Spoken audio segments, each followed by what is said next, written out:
থাকলে হাসিনার মতো কেউ আর আসতে পারবে না। জুলাই যোদ্ধাদের যথাযথ মর্যাদা দিতে হবে, এমনটাই মন্তব্য করেছেন রিজভী। ইরানে সেনা কমান্ডার, পরমাণু বিজ্ঞানী সহ ৬০ জনের রাষ্ট্রীয় জানাজা অনুষ্ঠিত। ইস্পাহানের ভূগর্ভেই ইরানের পারমাণবিক শক্তি। এতক্ষণ শুনছিলেন সংবাদ শিরোনাম, এবারে বিস্তারিত। জাতীয় নাগরিক পার্টির উত্তরাঞ্চলীয় মুখ্য সংগঠক সার্জিস আলম বলেছেন, বিগত দিনে পাঞ্জাবি টুপি পরা লোকদের বিভিন্নভাবে হয়রানি করা হয়েছে। আগামীতে দেশ, জনগণ ও খুনিদের বিচার প্রশ্নে ঐক্যবদ্ধ থাকব।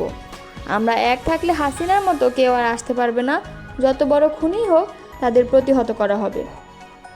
শনিবার বিকালে ঢাকার সোহরাওয়ার্দী উদ্যানের সংস্কার, গণহত্যা, বিচার ও পিআর পদ্ধতিতে জাতীয় নির্বাচনের দাবিতে ইসলামী আন্দোলনের আয়োজিত মহাসমাবেশে আমন্ত্রিত অতিথির বক্তব্যে তিনি এসব কথা বলেন। সার্জিস আলম বলেন, কারো অপপ্রচার বা প্রোপাগান্ডায় কিচ্ছু যায় আসে না।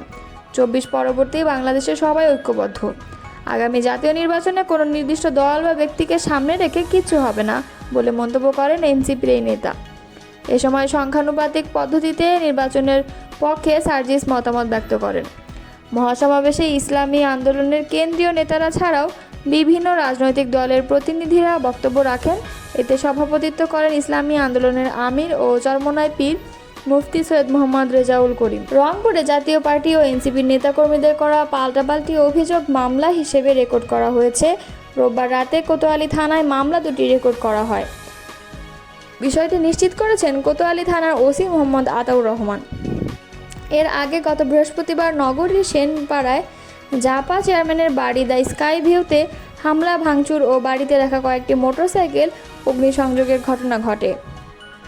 ওই ঘটনায় শুক্রবার রাতে কোতোয়ালি থানায় বৈষম্য বিরোধী ছাত্র আন্দোলন ও এনসিপির নেতাকর্মীদের বিরুদ্ধে মামলা করতে আসেন জাপার কয়েকজন নেতা।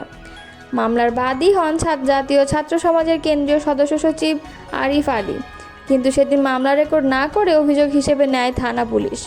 তদন্ত করে মামলাটি রেকর্ডভুক্ত করার কথা জানানো হয়েছিল। পরে শনিবার মামলা নিতে কোতোয়ালি থানার ওসিকে ২৪ ঘন্টার আলটিমেটাম দেন জাপার চেয়ারম্যান ও রংপুরের সাবেক mayor Mostafizur Rahman Mostafa. July August গণ অভ্যুত্থানের শহীদ ও যোদ্ধাদের যথাযথ মর্যাদা দেওয়ার আহ্বান জানিয়েছেন বিএনপির সিনিয়র যুগ্ম মহাসচিব রুহুল কবির রিজভী। তিনি বলেন, আমরা জুলাই বিপ্লবের শহীদ ও যোদ্ধাদের সঠিক মর্যাদা দিতে চাই। এই জুলাই আগস্টেই তাদের প্রাপ্য মর্যাদা দিতে হবে। শনিবার দুপুরে রাজধানীর শেরেবাংলা নগরের বাংলাদেশ চীন মৈত্রী সম্মেলন কেন্দ্রে বিএনপির ঘোষিত মাসব্যাপী কর্মসূচির অংশ হিসেবে গণ অভ্যুত্থান ২০২৪ জাতীয় ঐক্য ও গণতান্ত্রিক অভিযাত্রা শীর্ষক আলোচনা সভার ভেন্যু পরিদর্শন শেষে এসব কথা বলেন তিনি। জুলাই আগস্ট গণ অভ্যুত্থান শোক ও বিজয়ের বর্ষপূর্তি পালন উপলক্ষে ১ জুলাই সব রাজনৈতিক দলের অংশগ্রহণে সভা অনুষ্ঠিত হবে। অনুষ্ঠানে লন্ডন থেকে ভার্চুয়ালি যুক্ত হবেন বিএনপির ভারপ্রাপ্ত চেয়ারম্যান তারেক রহমান। অনুষ্ঠানে শহীদ পরিবারের সদস্যদের সম্মান জানানো হবে। রুহুল কবির রিজভী বলেন, আমরা ১ জুলাইকে কেন্দ্র করে ৩৬ দিন ব্যাপী কর্মসূচি ঘোষণা করেছি। আমরা যথাযথভাবে কর্মসূচি পালন করতে চাই। যাদের সন্তানেরা গণতন্ত্র ফেরানোর জন্য দুনিয়া থেকে চলে গেছেন তাদেরকে বিশেষ সম্মান জানাতে হবে। সেই প্রত্যয় নিয়ে আমাদের দলের ভারপ্রাপ্ত চেয়ারম্যান তারেক রহমান জুলাই আন্দোলনে সারা দেশের মানুষকে উদ্বুদ্ধ করেছিলেন। রিজভী বলেন, আমি জুলাই আগস্ট গণ অভ্যুত্থান দিবস পালনের লক্ষ্যে প্রথম কর্মসূচি পালনের জন্য ভেন্যু পরিদর্শন করেছি, যাতে অনুষ্ঠান ভাবগাম্ভীর্য সহকারে পালন করতে পারি। অতিথিরা ও শহীদ পরিবারের সদস্যরা যাতে সুন্দরভাবে বসতে পারেন, অনুষ্ঠান যাতে সার্থক হয়। জাতির অনেক অর্জনের মধ্যে জুলাই বিপ্লব একটি অর্জন উল্লেখ করে রিজভী বলেন, আমরা প্রথম বর্ষপূর্তি পালন করতে যাচ্ছি। আমরা এমন একটি ভবিষ্যৎ বাংলাদেশ গড়ার স্বপ্ন দেখি যে স্বপ্ন সাধারণ মানুষ দেখে। সবাই নিরাপদ জীবন প্রত্যাশা করি। তিনি বলেন, আমাদের অর্থনৈতিক ও সামাজিক সংকট রয়েছে, মব কালচার আছে, এসব থেকে মুক্ত হতে হবে। গণতন্ত্র নিশ্চিত করতে হবে। গত বছরেও আমাদের প্রবৃদ্ধি ছিল 4.2, এবার সেটি হয়েছে 3.9। আমরা সরকারকে সেটি দেখার জন্য বলবো। আমরা তো সমালোচনা করবই, অবশ্যই যৌক্তিক সময়ের মধ্যে নির্বাচন দিতে হবে। প্রত্যাশা করি নির্বাচন কমিশন দ্রুত একটি নির্বাচনের তারিখ ঘোষণা করবে। বিএনপি যুগ্ম মহাসচিব শহীদউদ্দিন চৌধুরী অ্যানি বলেন, জুলাই বিপ্লবকে স্মরণীয় করে রাখতে মাসব্যাপী কর্মসূচি ঘোষণা করেছি। আমাদের দাবি ও প্রত্যাশা খুব শিগগিরই শেখ হাসিনার বিচার কাজ দৃশ্যমান হবে। জনগণের ভোটে সরকার নির্বাচিত হবে বলে উল্লেখ করে আনি বলেন, আমরা বিশ্বাস করি এই নির্বাচনে জনগণের দল হিসেবে বাংলাদেশ জাতীয়তাবাদী দল জয়লাভ করবে এবং জনগণের সরকারের প্রতিনিধিত্ব করবে। তিনি বলেন, আমরা শহীদ ও আহত পরিবারের পাশে দাঁড়ানোর সর্বাত্মক চেষ্টা করছি এবং আমরা মনে করি একটি কমিশন বা সংস্থার মাধ্যমে শহীদ পরিবারের পাশে আমরা দাঁড়াবো। আমাদের এই ধরনের কাজ অব্যাহত থাকবে। দখলদার ইসরায়েলের হামলায় নিহত সেনা কমান্ডার ও পরমাণু বিজ্ঞানী সহ 60 জনের রাষ্ট্রীয় জানাজার আয়োজন করেছে ইরান। শনিবার রাজধানী তেহরানের ইঙ্গেলাব স্কয়ারে তাদের জানাজার আয়োজন করা হয়। নিহতদের মরদেহগুলো ইরানি পতাকায় মোড়ানো ছিল, আর কোনো কফিনে কার মরদেহ রয়েছে সেটি শনাক্তে সামনে ছবি দেওয়া ছিল।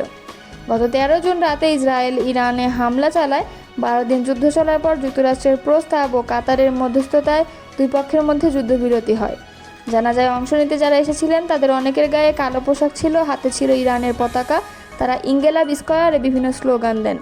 এই গণজানাজায় অংশ নিতে সবাইকে উদ্বুদ্ধ করে দেশটির সরকার। সেখানে আসতে মেট্রো বাসের ভাড়া আজকের জন্য মওকুফ করা হয়। এছাড়া বন্ধ রাখা হয় অফিস আদালত। ইরানের সশস্ত্র বাহিনীর সাবেক প্রধান মোহাম্মদ বাঘারির জানাজাও আজ হয়েছে। তিনি দেশটির সর্বোচ্চ সামরিক কমান্ডার ছিলেন। ইসরায়েলি হামলায় তার সঙ্গে তার স্ত্রী ও মেয়েও নিহত হয়। এদিকে ইরানের সরকারি তথ্য অনুযায়ী ইসরায়েলের সঙ্গে যুদ্ধে তাদের 627 নাগরিক নিহত হয়েছে। অপরদিকে ইসরায়েল জানিয়েছে ইরানের হামলায় তাদের 28 জন নাগরিক নিহত হয়েছে। ইরান ইসরায়েল উত্তেজনার রেশ কাটতে না কাটতেই আবারও সামনে এলো ইরানের পরমাণু কেন্দ্র। ফোর্দো নয়, এবার বিশ্বের নজর ঘুরে পড়েছে মধ্য ইরানের ইস্পাহানে, যার ভূগর্ভে রয়েছে দেশটির বিশাল পারমাণবিক শক্তি।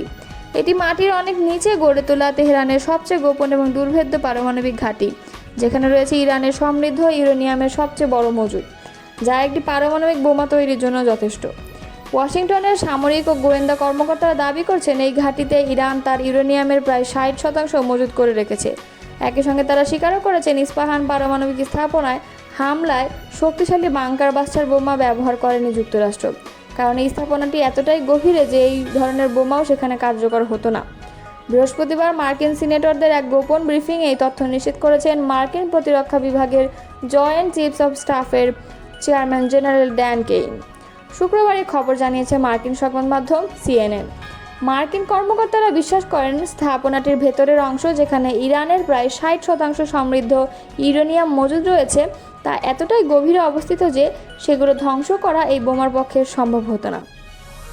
যুক্তরাষ্ট্রের B-2 বোমারু বিমান থেকে ফোর্দো ও নাতাঞ্জ স্থাপনার উপর ডজন খানেক বাংকার বাস্টার ফেলা হলেও ইস্পাহানে কেবল সাবমেরিন থেকে ছোড়া টমাহক ক্ষেপণাস্ত্রের মাধ্যমে আঘাত করা হয়েছে। জেনারেল কেইনের পাশাপাশি প্রতিরক্ষা সচিব পিট হেগসেথ, পররাষ্ট্রমন্ত্রী মার্কো রুবিও এবং মার্কিন গোয়েন্দা সংস্থার পরিচালক জন র্যাডক্লিফও এই ব্রিফিংয়ে উপস্থিত ছিলেন। CIA জানিয়েছে ইরানের সবচেয়ে গুরুত্বপূর্ণ সমৃদ্ধ ইউরেনিয়ামের মজুদ ইস্পাহান ও ফোর্দোতে অবস্থিত। ডেমোক্র্যাট সিনেটর ক্রিস মার্ফি সাংবাদিকদের জানিয়েছেন ইরানের কিছু স্থাপনা এতটাই গভীর যে সেখানে মার্কিন সামরিক হামলার কোনো সক্ষমতাই পৌঁছাতে পারে না।